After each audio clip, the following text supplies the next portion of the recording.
Now that Ed Miliband has effectively ruled out an in-out EU referendum, how does Ukip deal with Tory claims that a vote for Ukip means no chance of a referendum? Ukip leader Nigel Farage joins me for the Sunday interview. Ed Miliband's announcement last week that a Labour government wouldn't hold a referendum on Europe unless there's another major transfer of powers from Britain to Brussels, which he said is unlikely, has certainly clarified matters. Ukip says it just shows the mainstream parties can't be trusted. The Conservatives think it means Ukip voters might now flock back to them as the only realistic chance of securing a referendum. Here's our Giles. When it comes to Europe and Britain's relation to it, the question is whether the answer is answered by a question. To be in or not to be in, that is the question. And our politicians have seemed less interested in the question itself, but whether they want to let us answer it. Labour clarified their position last week, sort of. There will be no transfer of powers without an in-out referendum, without a clear choice about whether Britain will stay in the EU. That seems yes to a referendum, but hold on. I believe it is unlikely this lock will be used in the next Parliament. So that's a no. The Conservatives say yes to asking in 2017, if re-elected, but they haven't always. In 2011, 81 Tory MPs defied the PM by voting for a referendum on EU membership, the largest rebellion against a Tory Prime Minister over Europe, prompted by a petition of over 100,000 members of the public. The wrong question at the wrong time, said the Foreign Secretary of a coalition government, including selfie-consciously pro-European Lib Dems, who had a referendum pledge in their 2010 manifesto, but only in certain circumstances. So we've got the newspapers, we've got the local leaflets, and we've got the public meeting leaflets. UKIP have always wanted the question put regardless, but Labour's new position may change things, and the Conservatives think so. I think it does, because, you know, we're saying very clearly, yeah, like UKIP, we want a referendum. But only a Conservative government can deliver it, because most psephologists, in fact I think every psephologist would say, you know, it's actually impossible with the first past the post system to have a UKIP government. Up the left and come down the right. UKIP seem undaunted by the clarifications of other parties, campaigning like the rest of them, but with a tell it how it is, just saying what you're thinking, we aren't like them attitude. I'm more worried about us and what we want, and I don't see none of the other parties. In parts of the UK, like South Essex, it's a message they think's working. They're taking the voters for granted again, and the people have had enough. You know, they're angry that they see politicians saying they're going to give us votes on the European Union, but then say, oh, maybe sometime down the road. Well, obviously the Tories have been pretty quick to capitalise on this Labour announcement, saying Labour and the Lib Dems won't give you a say, UKIP can't give you a say, only the Conservatives can and will give you a say on the referendum. So does it change things? Not really. We've been talking about a referendum and having that debate on the European Union for years, and the other parties seem to keep playing catch-up. They've got a trust issue, nobody trusts them on the European Union, and that's why people are coming to us. Who the average UKIP voter is, or how they voted before, is complicated, and what dent they might make on Conservative and Labour votes in 2015 is trickier still, but someone's been crunching the numbers anyway. We reckon it's somewhere between 25 and 30% of the electorate broadly share UKIP's motivations. Whatever the numbers, UKIPers seem doggedly determined to dig away at any support the other parties have previously enjoyed. Giles Dilnot reporting. UKIP's leader Nigel Farage joins me now for the Sunday interview. Nigel Farage, welcome back. Good morning. So the Labour Party shot you fox, hasn't it? If Ed Miliband is the next Prime Minister, there won't be an EU referendum. Oh, there's a long way to go between now and the next general election. And as we've seen with Conservative policy, it chops and changes. We had a cast-iron guarantee of a referendum from Cameron. Then we had a period of time when, in fact, he three-line whipped people to vote against the referendum, and now they're for it. I think what the Labour Party have done this week with Miliband's speech is to open up a huge flank to us, and that's what we're going to go for in the European elections this coming year in May. And actually, I think there's a very strong chance that Labour will match the Conservatives' pledge by the next general election. There may be, but at the moment he's ruled it out, and if he doesn't change his mind, if he goes into the election with the policy as it is, the only chance, I put it no higher than that, but the only chance of a referendum is a Tory government. If you thought the Tories were going to form a majority, which I think is very unlikely. Remember, 2/3 of our voters would never vote Conservative anyway. There is still this line of questioning that assumes that UKIP voters are somehow all shy middle-class Tories. We have some voters like that, of course we do, but most of our voters are coming to us from Labour, some from the Lib Dems, and a lot of non-voters. But again, I put it to you that if, come the election, you fail to change Mr Miliband's line, then I repeat, the only chance of a referendum, if you want a referendum, if that's what matters, as the poll suggests, it doesn't actually matter to that many people, but if that's what matters to you, the only way you can get one is to vote Conservative. No, because you've got a situation now in key marginal seats, particularly ones where all three parties get a good share of the vote, where we're going to see, and this of course depends a lot on the local elections coming up and the European elections on May the 22nd, but there will be target constituencies out there in 2015 that UKIP has a reasonably good chance of winning seats in, and that will change the agenda. But every vote for UKIP makes a Tory government less likely. But our voters aren't Tories. Only a third. Lots of them are. Only a third of the UKIP vote comes from the Conservative Party. And it's about time the commentariat woke up to the fact that actually we appeal, and it was mentioned earlier, to blue-collar voters. We pick up far more Labour and non-voters than we do Conservatives. So on the balance of what the effect of the UKIP vote is, I don't think the Tories should worry about us. They should worry about the fact they've lost faith with their own electorate. But even if there's a minority Miliband government, which is a possibility, it means no referendum, because Labour and the Lib Democrats are now at one on the matter. Well, the next election is happening in a few weeks' time. It is the European elections. What happens in those elections very likely will change parties' stance and positioning on a referendum. And I think the fact that Miliband has said this means for us, our big target on May the 22nd will be those Labour voters in the big Midlands and northern cities.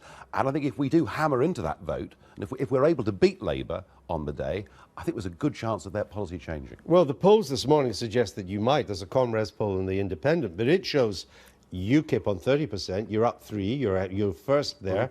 But Labour's close to you at 28, as the Conservatives down at 21, and the Lib Dems down at 8. That rather belies your claim you're taking lots of Labour votes. You're taking votes from the Conservatives and the Liberal Democrats. We're certainly taking votes from the Lib Dems, but I mean, how people answer a question in terms of how they will vote in a general election or a European election are very different. And that's comparing a poll with a year ago when I don't think most people knew what the question really was. It just seems that if you just stand back and look at this and what you want, you seem to be in an impossible position now, because the better you do in a general election, the less chance there is going to be a referendum by 2020. No. Look at the numbers. Only a third of our voters are Conservatives. And when we've polled voters that have come to us, whether they've come from the Conservative Party or Labour Party or Lib Dems or from none of the above, and we ask them, if there was no UKIP candidate, who would you vote for? Less than 1 in 5 say they would vote Conservative. So less than 1 in 5 UKIP voters would be tempted to vote Conservative under any circumstances. So the arithmetic does not suggest that we are the Conservative problem. The arithmetic suggests we're hurting all the parties across the country, and the reason the Tories are in trouble is because they've lost their traditional base.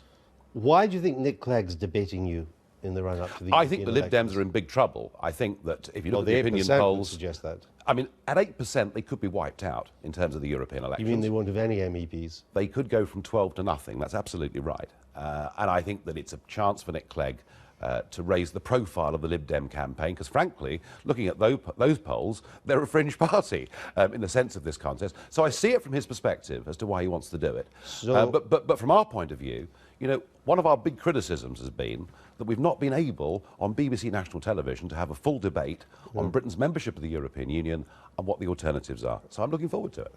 How are you preparing for the debate? Who's playing Nick Clegg? Well, we've decided not to do that. We've thought about it, but I think actually you can be a bit over-scripted with these things, and it's better to go in saying what you really think and what you really believe. So how are you preparing them? Are you not checking? You're not doing mock debates? I'm not doing a mock debate, no. No, I'm not going to do that. I am checking my facts and checking my figures and making sure, given the time we've got for this debate, that I can actually show the British people that in terms of jobs, we'd be far better off not being within the European Union, not being within its rule book, not suffering from some of the green taxes we're putting on manufacturing industry, and that this idea that in fact all three parties and the CBI say 3 million jobs are at risk. I want to show in that debate why that is complete and utter nonsense. Who do you think is playing you in their mock debates? I wonder. They've probably gone to the local pub and found someone, haven't they? We'll see. We'll see if we find out. Now, speaking of the European elections, yeah. Paul Sykes, you know, he's the wealthy Eurosceptic. I think he used to bankroll the Tories. He promised to do, quote, whatever it takes to fund your European election campaign. How much has he given so far? Oh, he's doing, believe me, he's doing stuff. Just give it a few weeks and you will see what Paul is planning to do. Has he given you anything yet? Paul has made a substantial investment in UKIP's May the 22nd campaign already. How much? Well, I don't need to answer that. It has to come public. It will do in a few months' time, but I'm not answering that for now. We are well on our way to a properly funded campaign, and our big target will be the big cities and the big working vote in those communities, and it's the Labour Party votes we're after above all. But your Deputy Chairman, Neil Hamilton, he's another former Tory as well, he says, so far, we haven't seen the colour of his money. Well, he said that a couple of weeks ago. He said it on March the 1st. He said, yeah, well, exactly 2 weeks ago, and things have changed since then. So Mr Sykes has written a cheque since then? Yes. Roughly how much? Enough. So this morning's paper saying that you're going to ask MEPs to contribute £50,000 each to the party. Is that not true? Over the course of the next 5 years, yes. So it's not for the European campaign? Not for the European campaign at all, no. So you're going into this campaign, you think, properly funded. Lack of money will not be an excuse if you don't do well. No, I mean, the spending limits for European elections are very much lower than they are for general elections. We will have a properly funded campaign. How we raise the kind of money needed to fight a general election afterwards is another question. What is UKIP's policy on employing family members paid by the European Parliament Secretarial Allowance? We don't encourage it, and in my case, I didn't employ any family member for years. So in fact what happened was my wife finished up doing the job completely unpaid for the first 7 years of my job. She's paid now? Until May, yes. And in May she comes off the payroll, which presents me, if I go on doing both jobs, namely leading a group in the European Parliament and a party in this country, leaves me with a huge problem. But in 2004 you said, quote, UKIP MEPs will not employ wives and, quote, there will be no exceptions. Well, an exception was made because I became leader of the National Party as well as a leader of a group in the European Parliament. Things do change in life, you know. And I would. You said there will be no exceptions. You can criticise me for whatever you like, but the one thing I can't be criticised for is not having a big enough workload. No, but you did employ your wife when you were told others not to do it in your party. Yes, and nobody else in my party, or come to that matter, any other party, has, you know, a big job in Europe and a big job in the United Kingdom, and that's why we made an exception for this because of very unusual circumstances. Well, it also looks like there was a monetary calculation. I'd like to listen to this clip from a BBC documentary in 2000. It's a good job, this. I mean, I reckon I worked it out because so much of what you get is after tax. But if you used the secretarial allowances to pay your wife, on top of all the other games that you could play, I reckon this job in sterling terms is worth over £250,000 a year to you. That's what you'd need to earn working for Goldman Sachs or someone like that. I'd agree with that. You could pay your wife £100,000 a year, but more importantly, the way you really make money in the European Parliament is by being there 5 days a week. Because you sign in every day, you get €300 free of tax, and that's how people max out and make a lot of money as an MEP. The criticism of me, as I understand it, is I'm not there enough. So, you know, whatever good or bad I've done in the European Parliament, financial gain has certainly not been one of the benefits that has accrued to me. Now, there have been allegations that you haven't just employed your wife, that you've employed a former mistress on the same European Parliamentary Alliance. Of course, you've denied that. You do deny that? Well, I mean, that was made. Let's just get a sense of... I'm very upset with the BBC coverage of this. You know, the 10 o'clock news run this as a story without explaining that allegation was made using parliamentary privilege by somebody who is on bail facing serious fraud charges. And the BBC... This is Nicky Sinclair. And the BBC did not explain that, and I thought that was pretty poor. So you've had a chance to do that, and you deny that you've employed a former mistress? Yes, but I suspect, you know, if you actually look at that allegation and you look at many of the other things that have been said over the course of the last week, I think it's becoming pretty clear to voters that the establishment are now terrified of UKIP, and they will use whatever little helpers they can find to try and do us down in public. I mean, if any MEP was to employ his wife, having said they wouldn't, and employ also a former mistress on the European payroll, that would be a resigning matter, wouldn't it? It would probably be a resigning matter, particularly if the assumption was money was being taken for work that wasn't being done. Who do you think is behind this slew of negative stories? They're pretty persistent now. Yeah, I think that we're seeing the sort of Crosbyisation of British politics, actually. It is all about negative, it is all about ad hominem attacks. But you know what? I don't think it's actually going to work, because so much of what's been said in the last week is nonsense. I mean, a reputable daily newspaper in their lead editorial said that I shouldn't be trusted because I'd stood 6 times for Parliament for the Conservative Party. Well, I've never even stood for the Miller Local Council election. And I think that if you keep kicking an underdog or a perceived underdog, that actually it'll make the British people rally around us. Is it the Conservatives who are behind this? Yes, it is, and they're obsessed with the idea, as you were in your questioning earlier on today, that all our voters are retired half-colonels living in Wiltshire. It just isn't the case. So we're certainly getting a kicking from Tory supporters, and we get some from the Labour side too. Have you given any more thought yet as to where you'll stand in the general election? Certainly not. Would you consider standing in a Labour seat if you're so sure that you're getting Labour votes? Well, of course. Well, of course. But the key for UKIP is it's got to be a marginal. We showed that at Eastleigh, where the 3 parties all had a reasonable vote share, and we were able to take votes off all of them and very nearly win. And just for your own future, if you fail to win a single seat in the general election, if Mr Miliband wins an outright majority on a non-referendum manifesto, will you stand down as UKIP leader? I would think within about 12 hours, yes. I will have failed. I will have spent years trying to achieve this goal. I got into politics, not because I wanted a career in politics, far from it. I did it because I genuinely don't think that this European entanglement is right for our country. I think a lot of people have now woken up to the idea we've lost control of our borders, it's costing us money, now is the time, now is the moment for UKIP to achieve what it's set out to do, and I think we're going to do it. And will UKIP continue without you if you were to stand down? Well, of course it will. Of course it will. You know, I know that everybody says it's a one-man band, but it's far from that. We've been through some very painful times over the last 18 months, getting rid of what many would call old UKIP. New UKIP is a lot more professional, a lot more smiley, a lot less angry, and it's going places. All right. Nigel Farage, thank you for being with us.